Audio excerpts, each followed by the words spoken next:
This is SGH Concepts Genwall Installation Guide. When installing the Genwall Insulated Metal Panel Backup System, you will need the following accessories and recommended tools to complete the project. We will refer to these items throughout the process of the installation video. Now let's get started. Before installation of the Genwall system, check the fasteners used for the stud framing. Hex head fasteners do not work since they will hold the flashing too far out from the framing. If this is the case, make sure all stud fasteners are replaced with a 3/4 inch wafer head screw. This allows the panel to lay as flat as possible for proper air and weather seal. When installing the flashing for the base, head, jambs, or any wall openings, use 24 gauge flashings. Measure and cut the metal to fit. The use of duckbill clamps or a straight edge will help with a clean, creased fold. Do this for all jambs, inside and outside corners. Make sure that you cut the metal using adequate lapping for all your flashings and dry fit to ensure measures are correct. Apply a 3/8 bead of TremPro 651 curing butyl on the concrete slab. This will be used to properly seal the system to the substrate. If Genwall is to be installed above the concrete slab, then a bead of TremPro JS773 non-curing butyl sealant would be applied along the stud runner for the seal. Once you have applied your butyl, place your flashing onto the bed sealant. Then fasten trim securely to the studs using a 5/8 inch wafer head screw so the Genwall panel will fit snugly to the wall. To finish the corner detail, TremPro JS773 is applied vertically to marry the vertical corner flashing. 24 gauge corner flashing is then placed onto the butyl and secured to the stud using a 5/8 inch wafer head screw. Again, prepare your 24 gauge sill flashing by measuring and cutting the metal to fit. In this instance, we will prepare our inside corner by applying TremPro JS773 to the top of the existing flashing to ensure a proper seal at the lap. Place flashing at the sill onto the butyl sealant, and then fasten to the stud using a 5/8 inch wafer head screw. To finish the inside corner, JS773 butyl is applied to marry the vertical corner flashing to the sill flashing. 18 gauge corner flashing is then placed onto the sealant and fastened to the stud to complete the inside corner lap joint. If more than one piece of flashing is needed to complete, JS773 will be used at the lap before overlapping the piece below. When preparing for the jamb flashing, apply TremPro JS773 to the perimeter. Note to make sure butyl extends all the way to the sill before installation of the 24 gauge flashing. Then place the vertical jamb onto the sealant and appropriately fasten the flashing to the stud with a 5/8 inch wafer head screw. Prepare the parapet flashing in a similar fashion as the sill and jamb flashings using JS773 non-curing butyl and fasten the 24 gauge flashing to the stud using a 5/8 inch wafer head screw.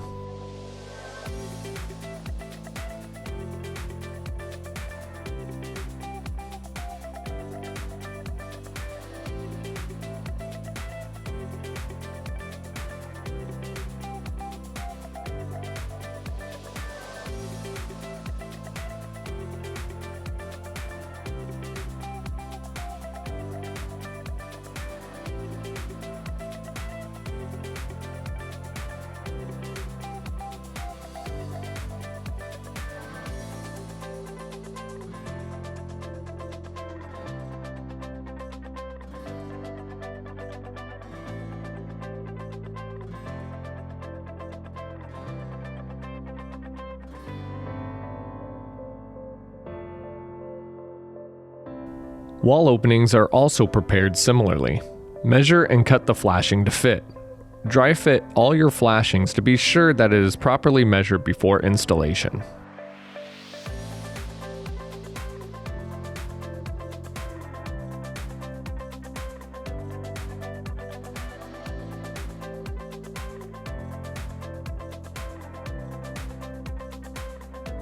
TremPro JS773 non-curing butyl is then applied around the perimeter of the opening.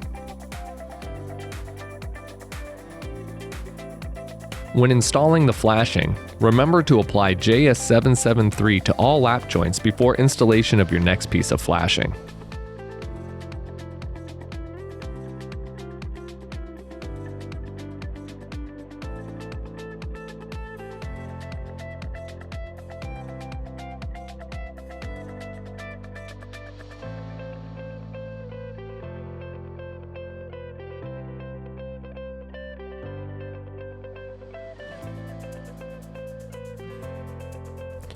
To finish preparing the opening, 3M 8067 all-weather flashing tape is to be used to seal flashing to the inside of the opening. 3M tape should be correctly applied bottom to top to ensure a proper shedding of water from all openings.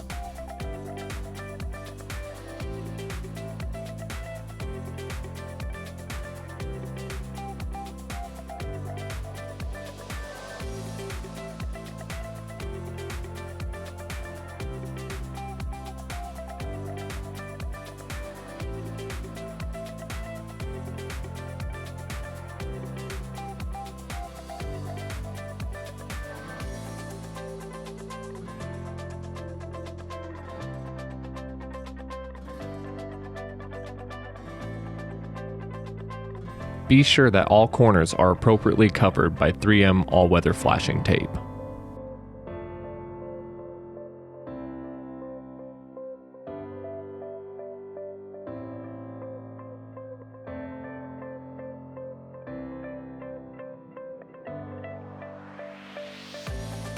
Repeat the flashing process with 3M all-weather flashing tape for all openings and penetrations.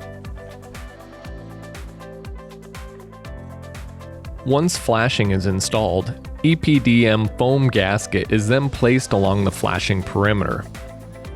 This will become the weather-tight seal for the Genwall system. This will be done for all base, inside and outside corners, jams, and penetration flashing. The foam gasket will also be used on the stud wherever two Genwall panels will be butt together.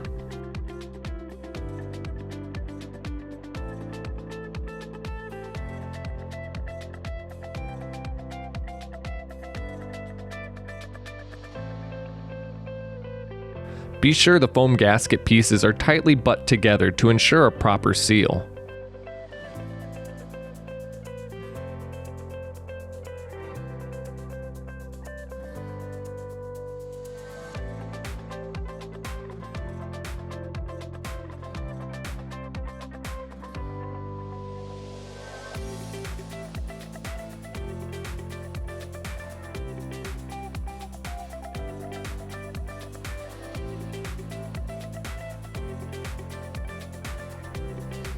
Wherever two pieces of foam gasket butt together, TremPro JS773 non-curing butyl is to be used to marry the joint and reduce any potential air and water penetration.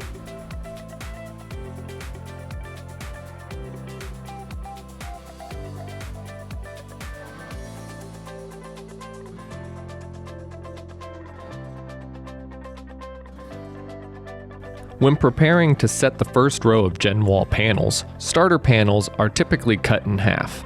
This creates a level surface to start the first row. The drop of the cut panel is kept and can potentially be used at the parapet of the wall as the final row of panels. At the inside corner, a thermal break will be needed. Use an appropriate saw to cut the exterior face of the panel. This should be approximately 1 inch from the end to create a thermal break.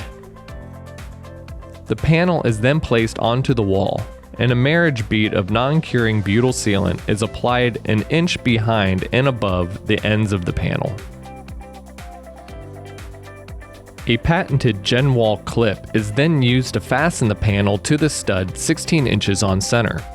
Using the appropriate length of number 12 by 14 self-drilling fasteners, press the clip into the panel and loosely fasten the clip to the stud.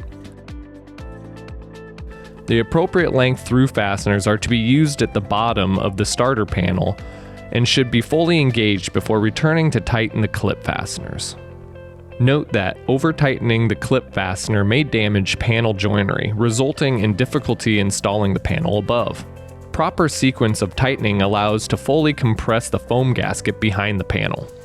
Compression of the gasket needs to be 25 to 50% compression, approximately 1/16 to 1/8 of an inch. When preparing the outside corner of the base panel, a thermal break on the interior face of the panel is needed. Similar to the inside corner, cut the interior face of the panel approximately 1 inch from the end.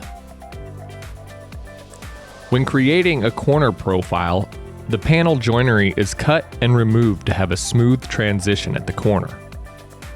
Be sure to remember to apply JS773 non-curing butyl to the gasket approximately 1 inch behind and above the ends of the panel. Proceed to install the base panel by loosely fastening a few clips prior to fully fastening the bottom through fasteners, then continue to install and fully tightening the clip fasteners. 3M 8067 all-weather flashing tape is then used to seal the corner for the starter row. The flashing tape is applied to the base of the panel and smoothed out up and over the panel edge. Another piece of 3M tape is cut so it can easily be folded around and over the top leg. 3M 8067 all-weather flashing tape is also used to seal the joint wherever two starter row panels butt together.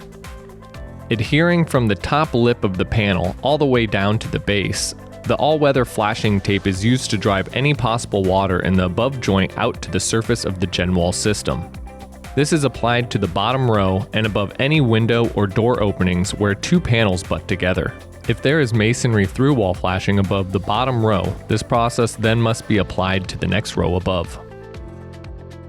Using JS773 non-curing butyl, a marriage bead is then created by going over the top of the joint and down vertically onto the panel leg wherever a back gasket is located.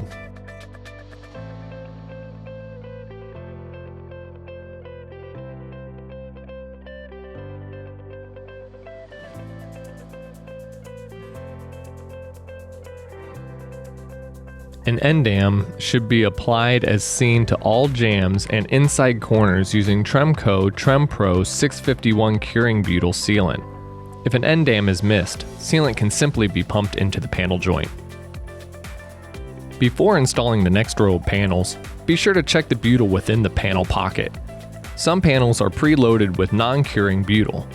If thin areas or voids are seen, be sure to fill those spaces with JS773 non-curing butyl. If there is none, a continuous bead of JS773 non-curing butyl needs to be applied to the pocket before installation. When installing the next row of panels, engage the panels to the row below. Do not forget to place a bead of non-curing sealant 1 inch behind and above the panel lip at the ends before fully engaging and securing the panel to the stud using a Genwall clip. Be sure to fit the panels snug to any corners, jambs, or panel joints. Apply your marriage beads of non-curing butyl before repeating this process for all other panel installations. When preparing for the last panel on the parapet, cutting panels 1 inch shorter than needed can assist with fully engaging the panel joinery and easily fit under the parapet blocking. Using the appropriate length through fasteners, attach the panel to the stud 16 inches on center. When cutting a panel for wall openings, measure and cut panel to fit, leaving a 1 inch gap below the opening to ensure easy engagement of panel joinery.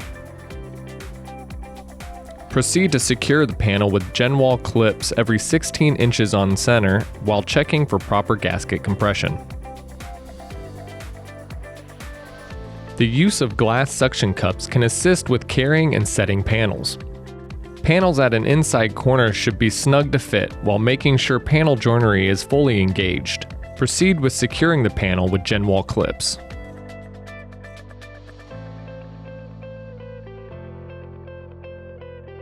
When installing the remainder of the Genwall panels, be sure to cut the panel length to share a stud with the next adjacent panel.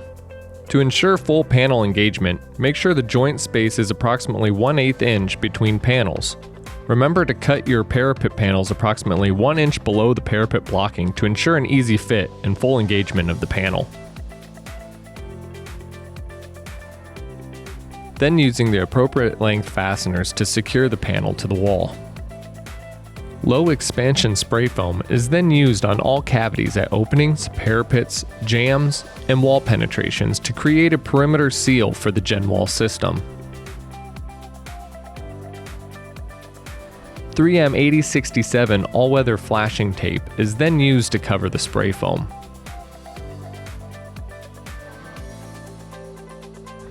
.3M tape on the outside corners above the base row of panels is not required to meet testing requirements.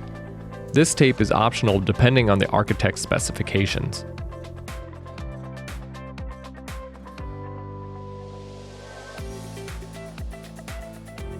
Lastly, a 16-gauge 3/4 inch hat channel will be attached to the Genwall clip using a number 10 by 16 3/4 inch pancake screw.